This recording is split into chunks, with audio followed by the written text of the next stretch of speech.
శంకరశాస్త్రి ముందు వినమ్రుడై కూర్చున్న సోమరాజు ఆయన వంక చూస్తూ ఇలా అడిగాడు. గురువుగారు, మీ పురాణ పరిజ్ఞానం అమోఘం. ఇప్పటి వరకు పంచారామాలలోని 3 ఆరామాల గురించి చక్కగా వివరించారు. ఇప్పుడు 4వ ఆరామం అయిన క్షీరారామం గురించి చెబుతారా? అనగానే శంకరశాస్త్రి సోమరాజు వంక ఆప్యాయంగా చూస్తూ ఇలా అన్నాడు. నాయనా సోమరాజు, పురాణాల మీద నీకున్న మక్కువ, మన హైందవ ధర్మం మీద నీకున్న భక్తి శ్రద్ధలు బహు ప్రశంసనీయం. ఇప్పుడు క్షీరారామం గురించి వివరంగా వివరిస్తాను, శ్రద్ధగా విను. ఈ క్షేత్రం కూడా పశ్చిమ గోదావరి జిల్లాలోని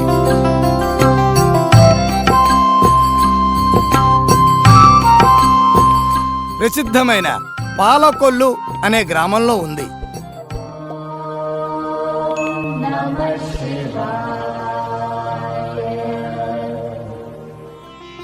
ఇది కూడా చాలా పురాతనమైన ఆలయం. ఈ ఆలయం కూడా వేంగి చాళుక్యుల కాలంలోనే ఏర్పడి ప్రాముఖ్యత సంపాదించుకుంది అని చరిత్ర చెబుతున్నది. కానీ స్థల పురాణం మాత్రం వేరే విధంగా చెబుతోంది. ఈ క్షీరారామం గురించిన స్థల పురాణం ఏంటి గురువుగారు? దీనికి అసలు క్షీరారామం అని పేరు ఎందుకు వచ్చింది? అది కూడా చెబుతున్నాను, విను. క్షీరము అంటే స్వచ్ఛమైన పాలు అని అర్థం. ఇక్కడి క్షేత్రంలో శివలింగాన్ని శ్రీరాముడు ప్రతిష్ఠించి పాలతో అంటే క్షీరముతో అభిషేకించాడు. అందువల్లనే ఈ ఆరామానికి క్షీరారామం అని పేరు వచ్చింది. అంటే ఈ క్షీరారామం రామాయణ కాలం అంటే త్రేతాయుగం నాటి క్షేత్రమన్నమాట. ఆనాటిదనే స్థల పురాణం కూడా చెబుతున్నది సోమరాజు. గురువుగారు, నాదొక సందేహం. అడుగు నాయనా. శ్రీరాముడు సీతమ్మ తల్లి కోసం రావణుడితో యుద్ధానికి వెళ్ళినప్పుడు యుద్ధంలో విజయప్రాప్తి కోసం సముద్ర తీరాన సైకత లింగాన్ని అంటే ఇసుక లింగాన్ని తయారు చేసి దానిని ప్రతిష్ఠించి పూజలు చేశాడని మనకు తెలుసు. అదే నేడు రామేశ్వర క్షేత్రంగా ప్రసిద్ధి చెందింది. నిజమే సోమరాజు, నువ్వు సరిగ్గానే చెప్పావు. మరి ఇప్పుడు మీరు చెప్తున్న క్షీరారామాన్ని శ్రీరాముడు ఆనాడే ప్రతిష్ఠించాడా? ఏ సందర్భంలో, ఎందుకు? అనగానే శంకరశాస్త్రి ఇలా అన్నాడు. ఆ వివరాలు కూడా తెలియజేస్తాను, విను. సాక్షాత్తు లక్ష్మీ స్వరూపం అయిన సీతాదేవి కూడా బంగారు లేడి మాయలో పడి రావణుని చెరలో లంకలో బంధింపబడినప్పుడు వానరసేన సహాయంతో లంకపైకి శ్రీరాముడు దండెత్తి రావణుడిని సంహరించి సీతాలక్ష్మణ సమేతంగా అయోధ్యకు వచ్చి రాజ్య పట్టాభిషేకం చేసుకున్నా సరే రాముణ్ణి పాపభీతి వెంటాడుతూనే ఉన్నది. ఆ పాప పరిహారం కోసం ఏమి చెయ్యాలా అని మదనపడసాగాడు. దేవుడైన రాముడికి పాపం అంటడమా? అప్పుడు శంకరశాస్త్రి ఇలా అన్నాడు. చూడు సోమరాజు, రాముడు అవతార పురుషుడు అయినా రామాయణం మొత్తం ఎక్కడా తాను దేవుణ్ణి అని చెప్పలేదు, ఏ మహిమలు చూపించలేదు.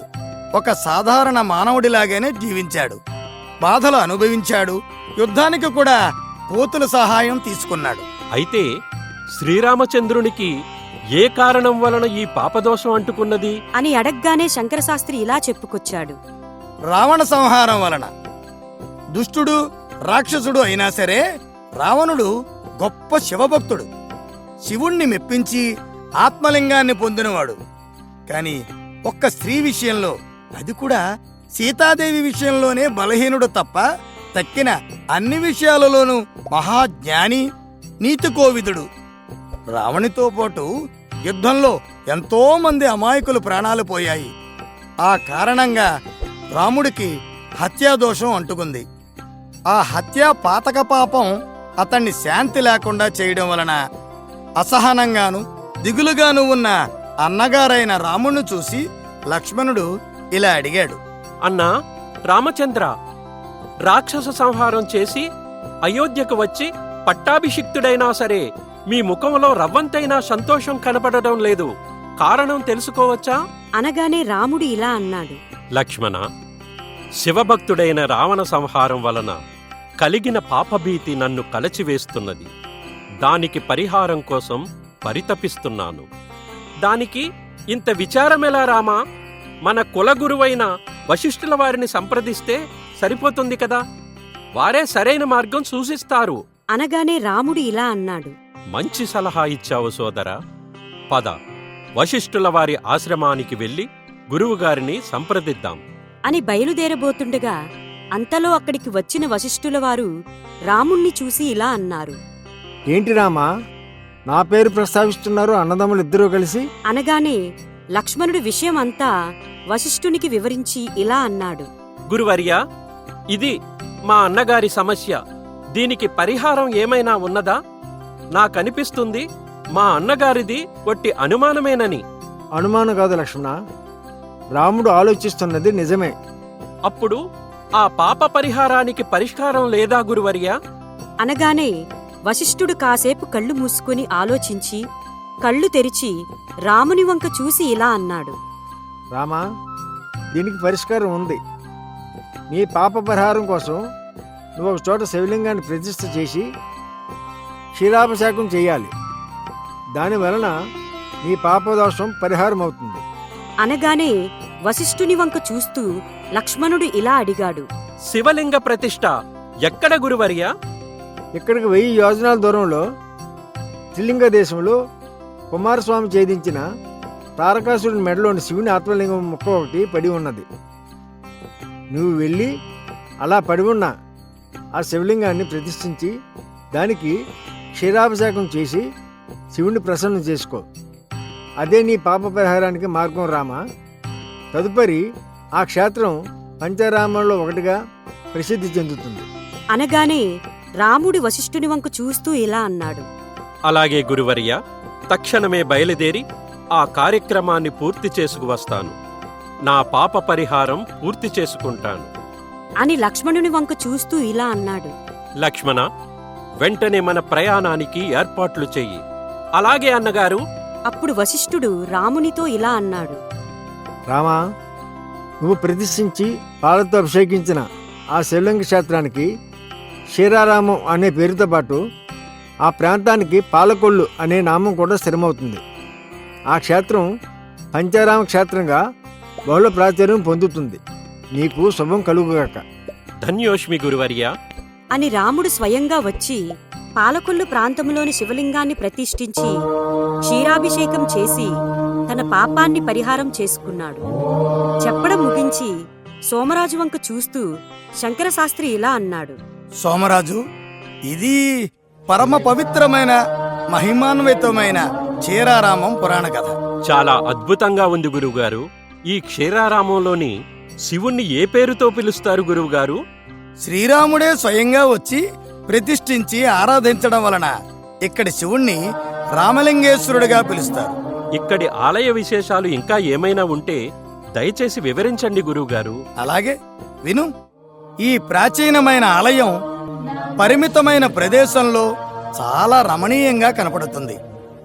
ఈ ఆలయం తాలూకా ముఖద్వార గాలిగోపురం చాలా ఎత్తుగా ఉంది. వేంగి చాళుక్యుల నాటి శిల్పకళతో మనోరంజకంగా దర్శనానికి వచ్చే భక్తులను మంత్రముగ్ధుల్ని చేస్తుంది. తూర్పు ముఖంగా ఉన్న ఈ ఆలయం గర్భగృహంలో పార్వతీ సమేతంగా రామలింగేశ్వరుడు దర్శనం ఇస్తూ ఉంటాడు. ఇతర భాగాలలో విఘ్నేశ్వరుడు, గోకర్ణేశ్వరుడు, ప్రమథాధిపతి, సుబ్రహ్మణ్యేశ్వరుడు,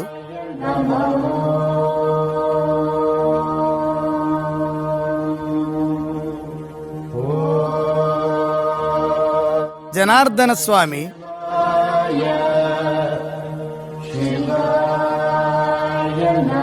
మొదలైన వారు కూడా దర్శనం ఇస్తూ ఉంటారు.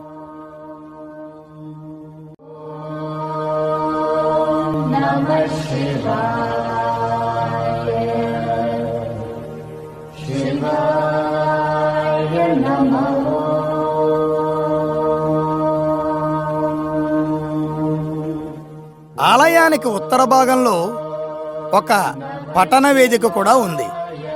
ఇక్కడ నిత్యము ఏదో ఒక పురాణ పఠనం గాని వేదాంత గోష్ఠి గాని జరుగుతూ ఉంటాయి. ఈ గోష్ఠులు పఠనాలు భక్తులకు ఎంతో ఆహ్లాదాన్ని మనశ్శాంతిని ఇస్తూ వారికి తెలియని విషయాలను కూడా తెలియజేస్తూ ఉంటాయి.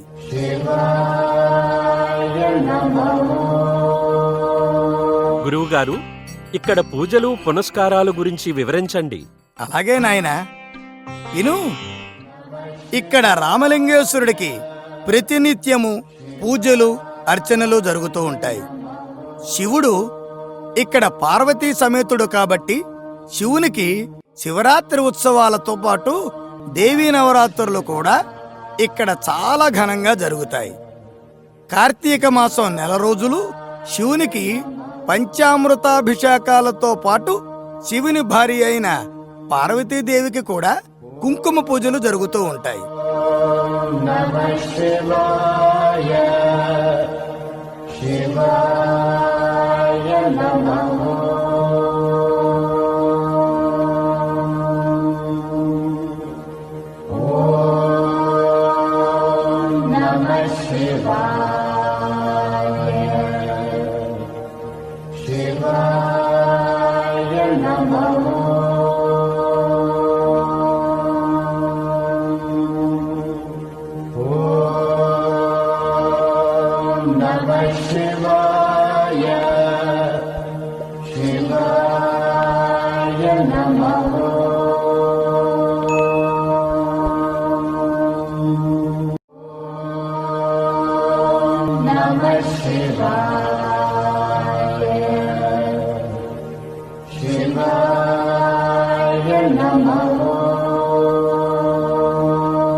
అది సోమరాజు, 4వది అయిన క్షీరారామం పురాణ కథా విశేషాలు.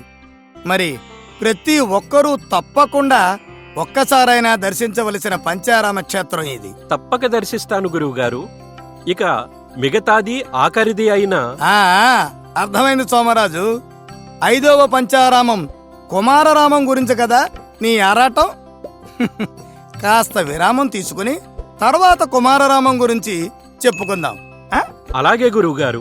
మిత్రులారా, ఇది 4వది అయిన క్షీరారామం చరిత్ర పురాణ కథ. అందరూ ఒకసారైన ఈ పంచారామ క్షేత్రాలను దర్శించండి. ప్రతిరోజు దైవ దర్శనం మనిషికి మనశ్శాంతిని, మనోధైర్యాన్ని కలిగిస్తుంది. శివుడినే కాదు, ప్రతిరోజు మీకు నచ్చిన ఇష్టదైవాన్ని స్మరించండి. నచ్చిన గుడికి వెళ్ళండి. ప్రతి ఒక్కరికి మన హిందూ ధర్మం గురించి, దాని ప్రాముఖ్యత గురించి చెప్పండి. ముఖ్యంగా మీ పిల్లలకి తప్పకుండా చెప్పి నేర్పిస్తారు కదూ. ఈ వీడియో మీకు నచ్చినట్లయితే లైక్ చేయండి, షేర్ చేయండి. మా ఛానల్ని సబ్స్క్రైబ్ చేయండి. మీ అభిప్రాయాన్ని కామెంట్ రూపంలో తెలియచేయండి. ధన్యవాదాలు.